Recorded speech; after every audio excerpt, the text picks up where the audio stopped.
I work with people from all over the US and sometimes even different countries.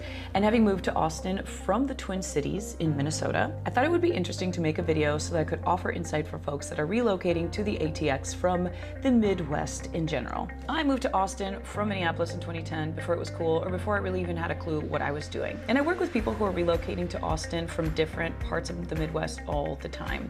So I really do think it would be helpful to offer some insight, share some stories, share some information so you know exactly what to expect when you move to Austin from the north. Hey guys, I'm Daphne Quay, your boss lady realtor here in Austin, Texas. And like I said, I work with people from all over the country and all over the world who are relocating to Austin. If you're thinking about buying a home or selling a home in Austin, contact me. My contact information is in the description below. Also, you can set up a direct Zoom call with me one-on-one. Just follow the link in the description below. Okay, let's go. I officially moved to Austin from Minneapolis in 2010. My mom still lives in Minneapolis, and I also have investment property in the Twin Cities. I normally try to travel north 3 to 4 times a year to be with my mom whenever I get a chance. I've also spent a bit of time in Chicago, North Dakota, South Dakota, Wisconsin, and one of my best friends grew up in Ohio. Not that that really matters though. The point is, I know the Midwest. I've been there, I've done that, and I can share some info.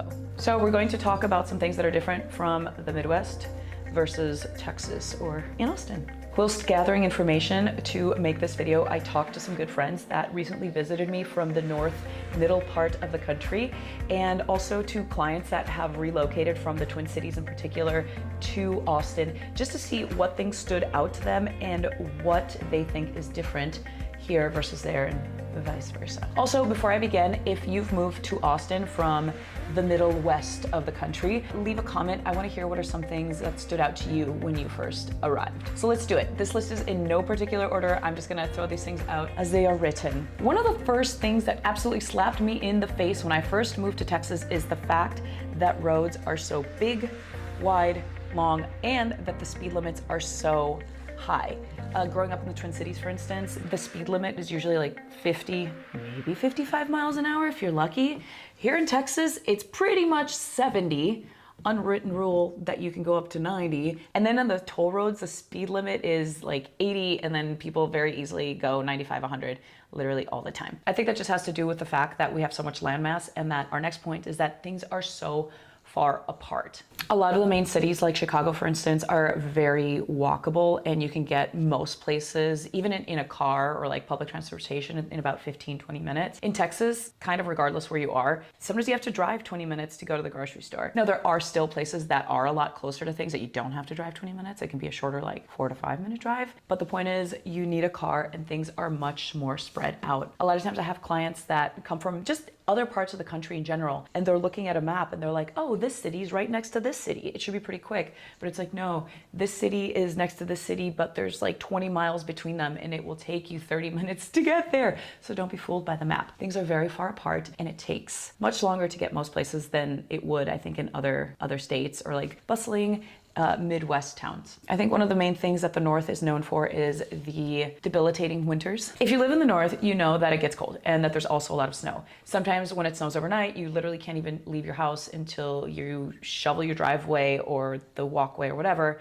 And, you know, God forbid you have to leave your car outside and it gets snowed on. You have to turn that thing on for like 20, 30 minutes to let it defrost and then scrape off the ice and the snow so that you can go anywhere, which sucks. It's debilitating, yes.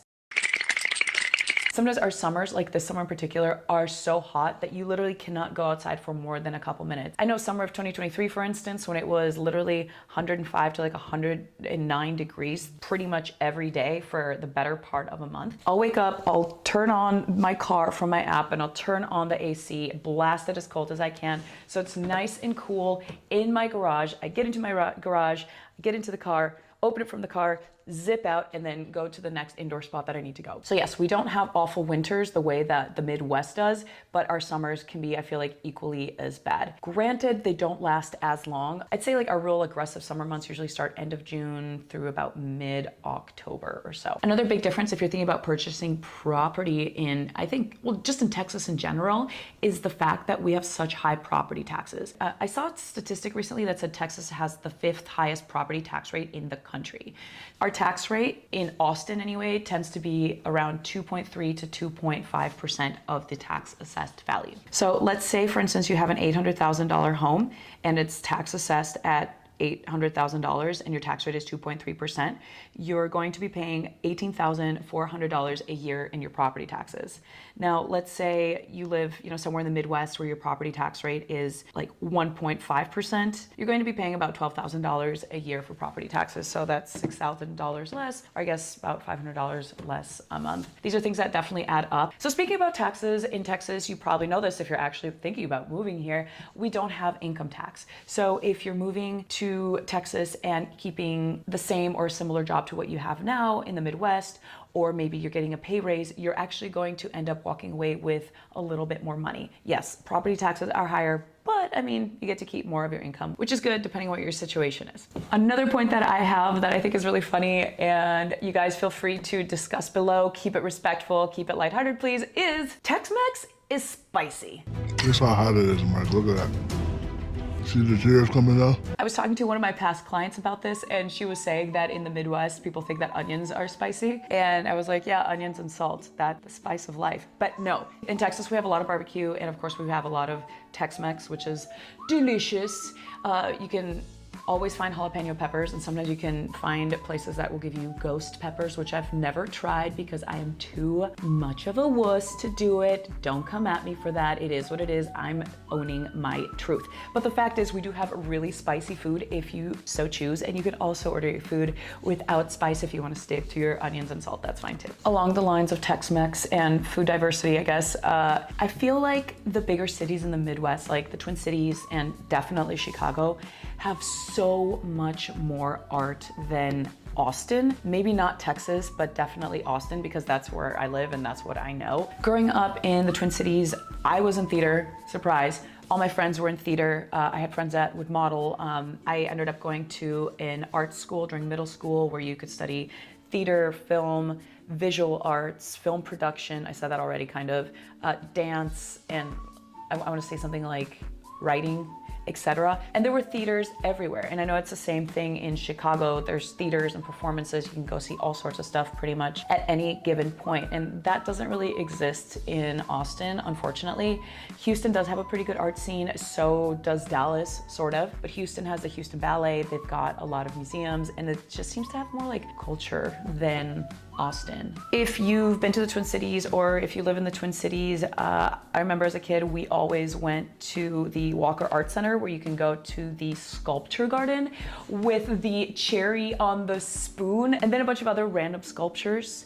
Also, the Science Museum growing up was a really cool place to go. It wasn't like art necessarily, but the Science Museum in Minnesota, I think, has 4 stories where they have all sorts of different displays with like dinosaurs and science history, and then there's just so much information, and it's done in such an engaging and educational way. It's really, really beautifully done, and it's very impressive. And I so wish we had that here in Austin, and I do wish we had that more in Texas, because I think literally being stuck to the border of Mexico, and because there's been so much history with Texas and Mexico, we have so much to talk about. And I feel like in Austin in particular, that's just not as highlighted as it ought to be. Another big thing that's different in, I think, Texas versus the Midwest is that our homes tend to be a lot newer. When we moved to the Twin Cities, my mom bought a home that was built in 1943, and all the houses around us were built at around the same time. My best friend, who still lives in the Twin Cities, she lives about 45 minutes north of the cities actually. She grew up in a beautiful Victorian home with really high ceilings and like this like big woodwork. I want to say her mom told me their house was built in like 1902, 1903, more or less. So lots of history there too. And speaking about homes, another thing that we don't have in Texas is we don't have basements. In all of my years in working in real estate, I got licensed in 2012. I've seen, I don't know how many thousands of homes. I've seen one home with a basement. That's it. As opposed to the Midwest, I feel like literally every house has a basement. People make the argument all the time that in Texas we have attics, that it's like the above ground attic. It is not the same thing. You cannot use an attic the same way that you can use a basement, because basements, you can turn them into more living space. They're usually semi-climate controlled, And I mean, they're like under the house, right? So an attic is over the house and you have to be careful where you put things in order not to break through the rafters and drywall and stuff, whatever, that gets too complicated. We don't have basements. I wish we did. Well, that's all I got for you guys today. If you want me to do more videos in a Midwestern accent, leave a comment. No, don't do that. That's gross. I'm not gonna do that. But that is all I have today. I know I missed like a ton of stuff, but these were just a handful of things that I came up with, friends came up with, and then that I had past clients help me come up with. Leave a comment if you want me to make another video like this one. I'd be more happy to do videos about difference between like the Midwest and Texas or Austin, etc. Thank you so much for watching, guys. I'm Daphne Quay, your boss lady realtor. And as you know, if you're thinking about buying or selling a home in Austin, you can contact me. My contact information is in the description below. And we can also set up a one-on-one Zoom call directly with me through the link in the description. You know the drill. Remember to subscribe. Thanks. Till next time.